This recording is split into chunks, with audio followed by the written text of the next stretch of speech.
Assalamualaikum warahmatullahi wabarakatuh. Selamat pagi menjelang siang, anak-anakku semua. Gimana kabarnya hari ini? Semoga kalian tetap sehat ya, tidak kekurangan sesuatu apapun. Jadi kalian bisa mengikuti semua pembelajaran HL yang diberikan ya.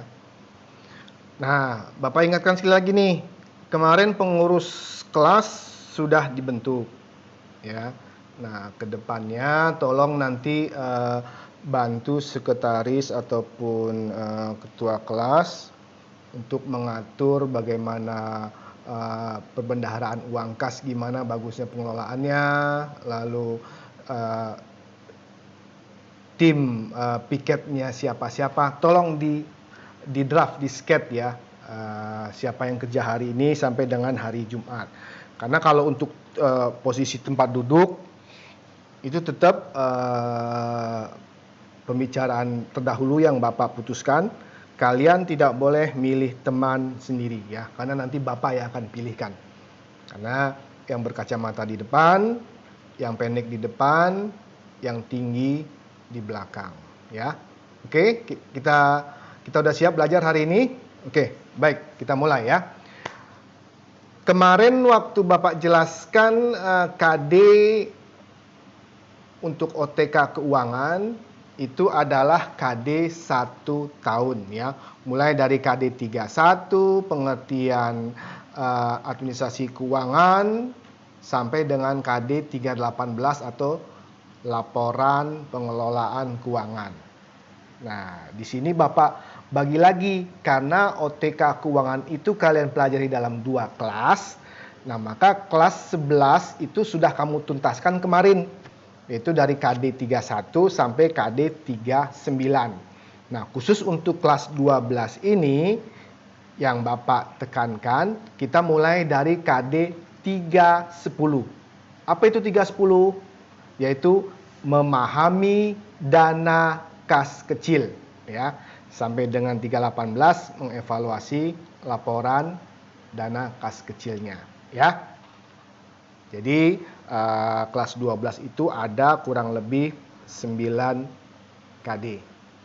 Oke, lanjut, next. Nah, sebelum Bapak masuk materi keuangan, Bapak coba ingat sekali lagi ya. Kamu waktu kelas 11 pernah latihan LSP ya. Pernah praktek pengelolaan kas kecil dengan kajur atau dengan mentor dari luar ya. Nah, sambil Bapak sedikit akan mereview pelajaran kamu waktu kelas 11. Karena apa? Setelah Bapak lihat raport asli semester 4 kemarin, kok nilainya kecil-kecil sekali. Nah, ini berarti kalian terlalu menggampangkan atau terlalu meremehkan yang memang notabene itu adalah keuangan itu adalah susah. Ya. Baik. Next. Nah, di sini ada beberapa soal karena Bapak akan mereview dan mengevaluasi sedikit. Nanti kamu kerjakan, kamu catat dulu di kertas, nanti kalau sesuai perintah yang dikumpulkan ya. Yang pertama, salah satu fungsi pemerintah dalam konteks administrasi keuangan negara adalah sebagai akumulator ya. Maksudnya apa ya? Nah, coba kamu pilih. Apakah yang A, mengalokasikan sumber dana untuk mengadakan barang atau jasa umum? B, menyeimbangkan, menyesuaikan pembagian pendapatan dan mensejahterakan masyarakat. Yang C, meningkatkan kesempatan kerja serta pertumbuhan ekonomi yang mantap. Dan pilihan yang D, menghimpun dan menyalurkan dana dan daya untuk sebesar mungkin dimanfaatkan bagi kesejahteraan masyarakat. Yang pertama, next. Berikutnya, coba kamu ingat lagi ya. Prinsip APBN yang berkaitan erat dengan bantuan luar negeri adalah prinsip anggaran. Ya. Nah, prinsip anggarannya itu yang bagaimana? Yang A, berimbang. B, tradisional. C, fungsional. D, dinamis absolut. Oke, lanjut, next. Yang ketiga, fungsi utama yang relatif efektif dilaksanakan oleh pemerintah daerah dalam konteks keuangan negara adalah yang A, alokasi. B, stabilisasi. C, distribusi. Atau yang D, akumulator. Ya, coba kamu ingat-ingat lagi. Next. Yang keempat, semua pengeluaran daerah dalam periode tahun anggaran tertentu yang menjadi beban daerah adalah A, pendapatan daerah. B, belanja daerah. C, pembiayaan. D, belanja pembangunan. Nah, kira-kira apa nih? Coba kamu ingat-ingat lagi. Next. Anggaran pendapatan dan belanja desa ditetapkan setiap tahun dengan yang A, peraturan desa. B, peraturan bupati. C, peraturan provinsi. Dan D, APBN. Jadi itu 5 soal sedikit mengenai teori waktu kamu kelas 11. Bapak pengen tahu kamu menjawabnya seperti apa ya. Oke, lanjut, next. Yang keenam. Nah, ini yang keenam sampai ke 10 ini Bapak akan coba mengorek-ngorek ingatan kalian gimana kamu waktu praktek LSP ya, karena kamu sudah praktek mengenai laporan kas kecil. Yang keenam, sebutkan 5 peralatan yang diperlukan dalam penanganan kas kecil. Ya, 5 peralatan. Yang ketujuh, perangkat lunak yang tepat digunakan untuk membuat laporan kas kecil adalah apa? Ya, itu perangkat lunaknya. Yang kedelapan, sebutkan 5 macam produk perbankan. Ya. Karena produk perbankan tentu kamu paham banyak sekarang saat ini. Nah, Bapak hanya minta 5 macam produk perbankan. Next. Yang ke-9. Sebutkan 3 macam bukti transaksi. Ya. Nah, yang pernah kamu lihat, kamu transaksi beli apa, transport apa, tentu ada bukti fisiknya ya. Nah, bukti transaksinya itu yang kamu ingat-ingat apa kalau dalam laporan keuangan. Dan yang terakhir, format laporan kas kecil yang dapat memperlihatkan jumlah berdasarkan pos-pos pengeluaran adalah apa formatnya ya. Tentu kamu sudah praktek kemarin, walaupun teorinya belum sedetail, tentu kamu sudah paham, tolong sebutkan apa. Nah, jadi dari 10 nomor ini nanti kamu kerjakan di kertas, apa jawabannya, nanti kalau Bapak akhir materi, Bapak suruh kumpulkan atau Bapak suruh kirim, ya. Oke, sekarang kita lanjut ke materi apa itu kas kecil sendiri, ya. Oke, next. Ya, jelas ya. Jadi yang tadi jawaban tersebut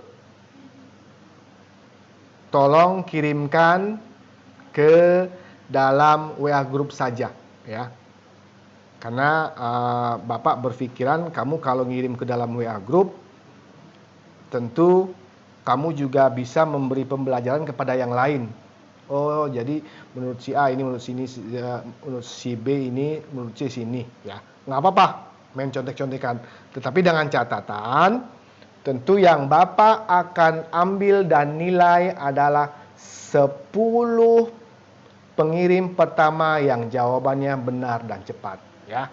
Jadi tolong kirim secara cepat dan benar, tentu itulah yang akan Bapak nilai. Karena yang lainnya kalau udah dalam WA group tentu sudah ketahuan lah, pasti nyontek atau ikut-ikutan, ya.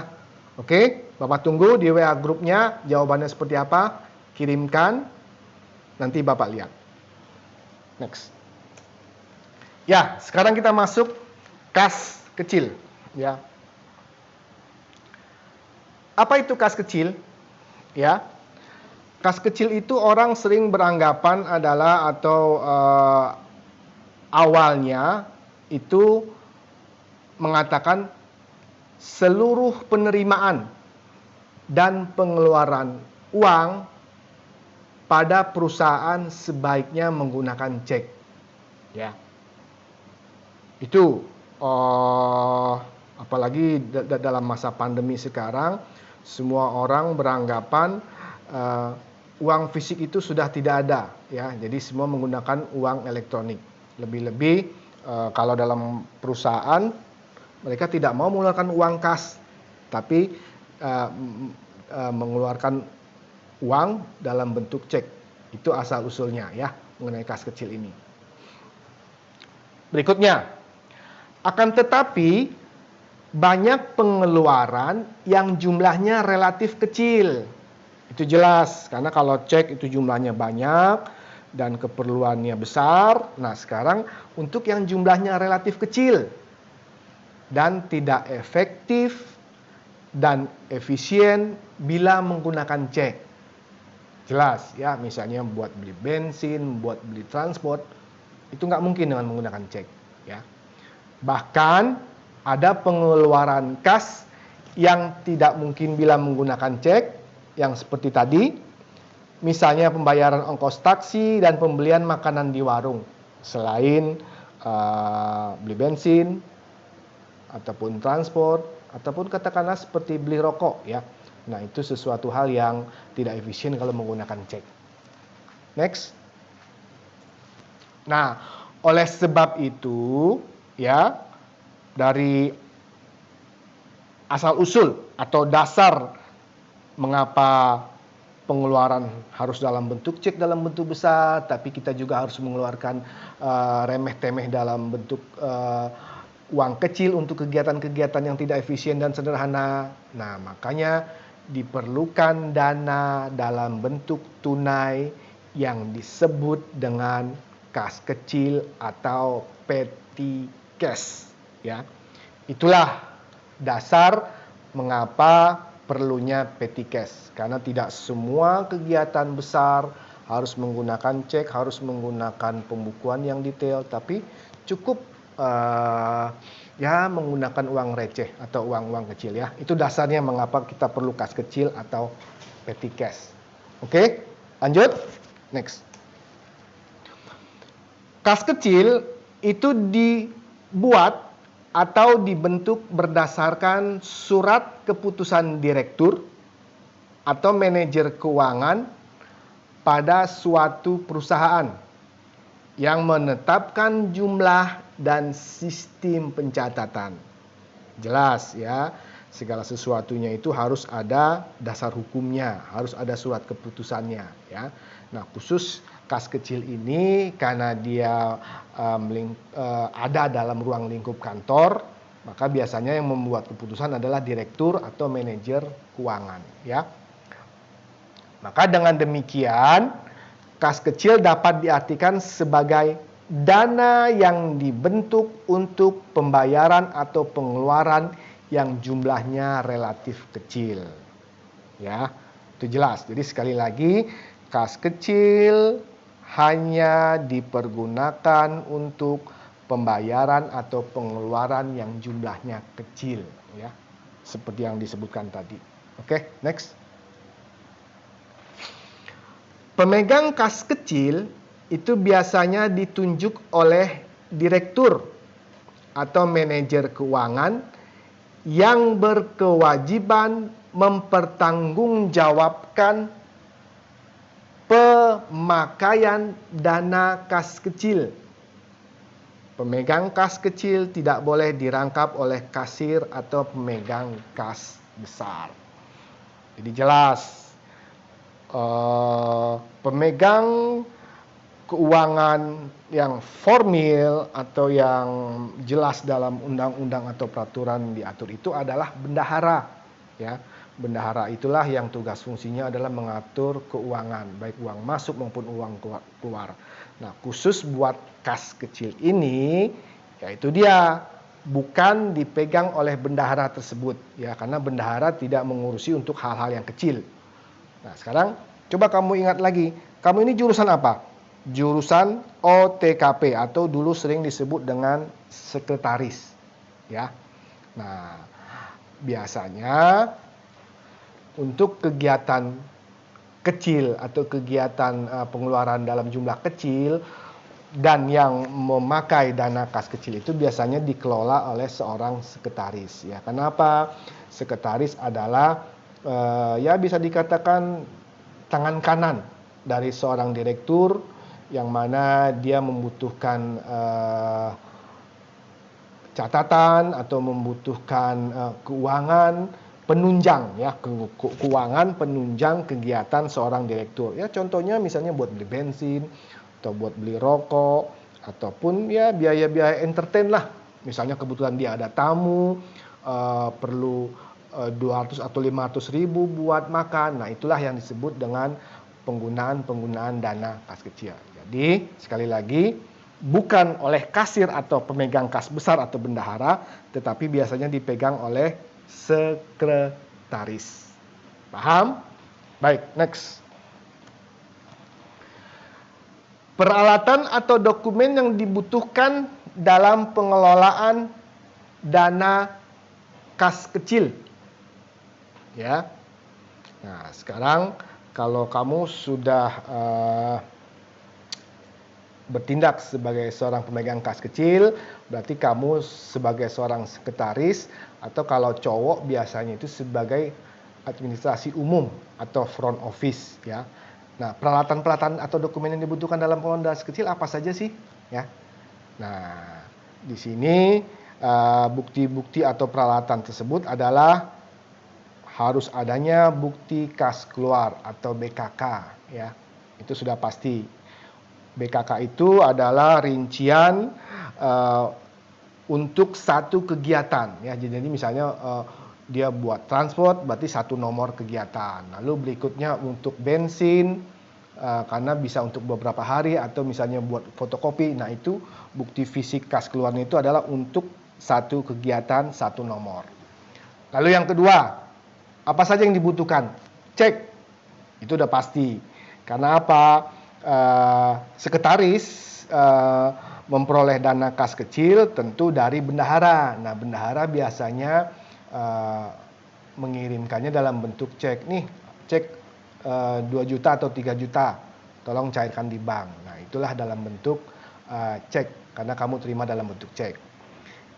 Yang ketiga, adanya permintaan pengeluaran kas kecil. Jadi sekretaris dalam bulan berjalan, mungkin dia berhitung, buat anggaran bulan depan kurang sekian-sekian, atau ada acara yang membutuhkan pengeluaran tambahan sekian-sekian. Nah, makanya dia ajukan permintaan untuk pengeluaran kas kecil bulan depan. Nah, itu ada formnya, ya, ada formnya. Nah, maka form ajuan tersebut itulah yang dijadikan sebagai bukti peralatan atau dokumen. Yang keempat, bukti pengeluaran kas kecil. Tadi sudah dijelaskan ada BKK, tetapi ada juga nanti misalnya pimpinan itu misalnya lupa ataupun tidak bawa itu formnya, atau dia secara tiba-tiba, ya. Nah, biasanya kan ada dalam bentuk voucher, ya, atau dalam bentuk struk. Itu boleh dijadikan sebagai bukti kas kecil, ya, karena kegiatan yang insidentil yang tanpa perencanaan itu bisa terjadi. Nah, tetap harus ada bukti fisiknya, baik berupa voucher maupun struk, ya. Dan yang terakhir, Itu adalah permintaan pengisian kembali kas kecil, ya. Nah, itu jelas. Setelah kas kecil 1 bulan diperoleh, lalu digunakan untuk beberapa kegiatan, menghasilkan saldo sekian, lalu bulan depan itu ada kegiatan yang berulang ataupun kegiatan tambahan yang sudah direkap atau sudah dihitung butuh tambahan tetap atau butuh tambahan baru, ya itulah disebut dengan permintaan pengisian kembali kas kecil, ya. Oke. Jadi Bapak jelaskan asal mula kas kecil, lalu pengertian kas kecil, sampai dengan peralatan dokumen yang dibutuhkan. Dan terakhir Bapak ingatkan lagi, tadi sudah ada review dan evaluasi dari kegiatan masuk ke kas kecil ini. Bapak pengen tahu sebetulnya kamu waktu kelas 11 ataupun pemahaman kamu waktu LSP itu seperti apa kas kecil itu, ya. Tolong kamu kirimkan ke WA group, ya, berupa foto aja. Kamu tulis di kertas jawabannya, tuliskan nama, lalu kirimkan fotonya ke dalam WA group. Bapak akan ambil 10 tercepat yang mengirim foto ke WA group. Tentu cepat dan benar. Itulah yang Bapak nilai. Sedangkan selebihnya, ya kamu boleh ambil sebagai pelajaran bagi yang lain yang pengen nyontek silakan, tapi yang cepat Bapak ambil, ya. Oke, jadi materi untuk saat ini Bapak cukupkan. Apa itu kas kecil, dasar-dasarnya, sedang pengertiannya apa sampai akhir tugas. Bapak anggap selesai, semoga kamu paham. Nanti kita lanjutkan minggu depan. Terima kasih. Assalamualaikum warahmatullahi wabarakatuh.